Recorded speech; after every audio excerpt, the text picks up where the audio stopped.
You know what no one tells you when you're in design school?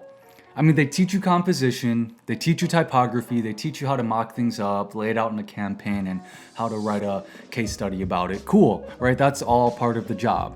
But what they don't tell you is that those things won't make you someone who can actually win in the design world. So today, we're talking about the stuff schools don't teach. We're looking at the 3 skills every designer needs to know that they didn't teach you in school. These are the things that separate the designer who does what they're told from the designer who gets listened to, the designer who becomes irreplaceable. But before we get into it, I'm Ziggy the Designer.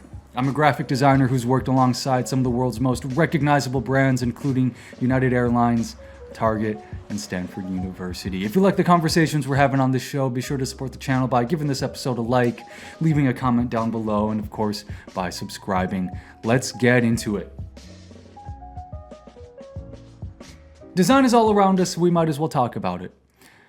First skill is that you have to understand business. Not, in a finance or an economics way, but more in a business logic way. And here's what I mean. If you work agency side and if you're a young designer, odds are you're going to start your career working agency side. Your job is to, not just make things look good. Your job is to make something that helps your client compete in the market. So you have to understand, what industry are they in? What are their competitors doing? What narrative does the brand need to shift in order to win? You have to become an industry expert for your client. Because when you pitch your work, you're not just showing colors or typography or logo work or icons, right? You're telling your client, this direction positions your brand here in the market, and here's why that matters. When I graduated college and was working at a creative agency, I absolutely struggled with this. One of my big clients was Target Pets, right? I worked alongside the pets team at Target, the major American retailer. I had absolutely no desire to learn about what other pet brands were doing or let alone what was happening in the pets industry. I mean, personally, I didn't have pets growing up. I was raised in an immigrant household. We just simply did not have pets. So when I heard about, certain dog breeds for the first time or learned what food toppers were, etc., it all, went over my head and it stayed there. And my work struggled because of it. Right? I wasn't an industry expert like I should have been. So my work, it became lackluster. It lacked any real oomph, And you could tell that, to be honest, I didn't really care about the pets industry. My work didn't really gain any of that depth, any of that substance until I started working in-house. Now, working in-house, the stakes change, right? You still need to know about business, but it's in the sense that your work is the business, full stop, right? A campaign you design, it either drives sales or it doesn't. An email you design either drives clicks or it doesn't. A brand refresh either tightens the brand story in the market or it confuses it.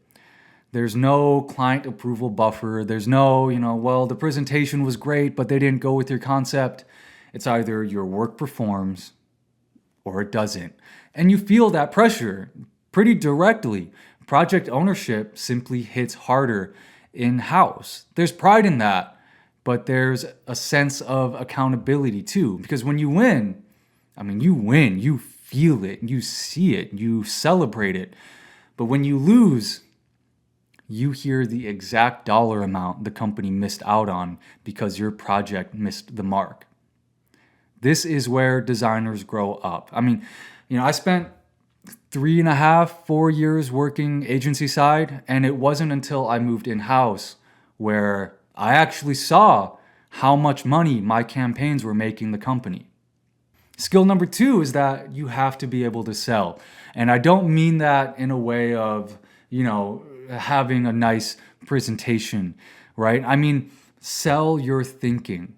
Because whether you're presenting to a client, your manager, a marketing director, a startup founder, or even your own chief marketing officer, you are always selling an idea. And here's the part that school leaves out.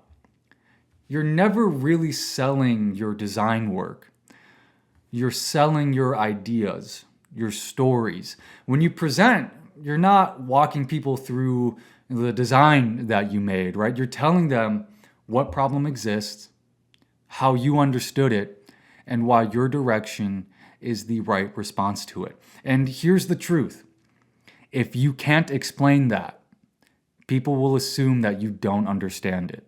And that's where a lot of extremely talented young designers get stuck. They're great at doing the work, right? But they freeze when they have to stand in front of it. And in this industry, in the design world, you only move up when you can defend your thinking. And skill number 3, we'll close it out with this one. You need professional confidence before you have the professional experience. This is the hardest one to learn. I mean, shoot, I'm still learning it. But the earlier you learn it, the faster everything else unlocks. Now, let me explain this a little bit more. Here's the situation for most new young designers. You are surrounded by people who have been doing this longer than you have. They speak fast, they reference techniques and brands that you've never heard of, and they cut into your concepts like it's nothing. If you're not careful, you can take this as, oh, I need to wait. I need more years under my belt. I need more experience before I speak up for my work. But here's what you need to remember. You are allowed to have a point of view. Not because, you've earned it, not because you went to school and you have a degree for it, but because being a designer requires that you have one. You don't build confidence from time. You build it from reps, from raising your hand, from contributing, from saying, here's what I'm seeing, even if your voice shakes a little in the beginning. The designers who stay timid, who stay quiet, right? Those are the designers who stay replaceable. The designers who learn how to speak clearly, even before they feel ready. They're the ones that move up. Remember, closed mouths don't get fed. So if you're stepping into the field, remember this, right? You're not just learning how to design, right? You're learning how to understand a business at an expert level, how to communicate an idea and sell it like it's nothing, and how to hold your own in a room, even if you don't feel like you belong there. And those are the real skills. Those are the real unlocks, right? Those are the skills that turn designers into partners, into leaders, into directors, decision makers.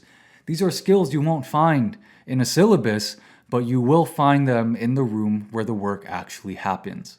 But what do you think? What skills would you add to this list? What did I miss? Let me know your thoughts down in the comments below. That's all I have for you.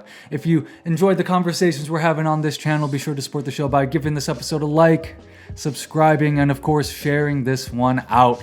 I've been Ziggy the Designer. If there are 2 things you need to know about me, it's that 1, I love design. And 2, I'm very opinionated. I'll talk with y'all later. Bye-bye.